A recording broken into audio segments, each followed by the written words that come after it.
Hai semua, siapa sini yang boleh dikelaskan sebagai Raja Makanan Malaysia? Hari ni, aku nak uji korang dengan kuis makanan jalanan Malaysia. Kalau korang rasa diri korang pakar mama atau ahli foodie, cuba jawab semua soalan ni. Ada soalan mudah sampai yang memang tricky gila. Jom kita start. Dan jangan lupa komen skor korang bawah ni. Sudah bersedia? Jom. Jom. Makanan ni ada nasi, sambal, telur dan ikan bilis. Apa nama dia? Nasi lemak roti canai biasanya dimakan dengan apa? Kuah kari atau dal? Apakah nama makanan yang berasaskan mi kuning, sos kacang dan potongan timun? Mi goreng.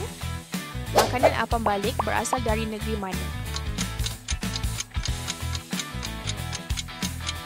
Kelantan. Apa beza antara roti telur dan roti tisu? Roti tisu tinggi macam menara, roti telur biasa. Mana satu bukan bahan dalam laksa Johor? Spaghetti cendol asalnya diperbuat daripada apa? Daun pandan and tepung beras. Di mana boleh dapatkan mi udang yang paling terkenal di Malaysia? Kuala Selangor.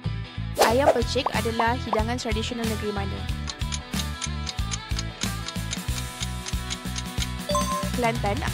Apakah nama kuih tradisional Sarawak yang dibuat daripada tepung beras dan santan biasanya dibungkus daun nirih?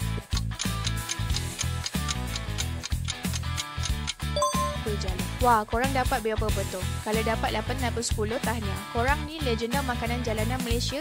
Jika dapat 5 ke 7, okeylah, boleh improve lagi. Kalau bawah 5, kena pergi jalan-jalan cari makanan lagi ni. Jangan lupa like, subscribe dan komen skor korang bawah nak aku buat kuis pasal apa lagi.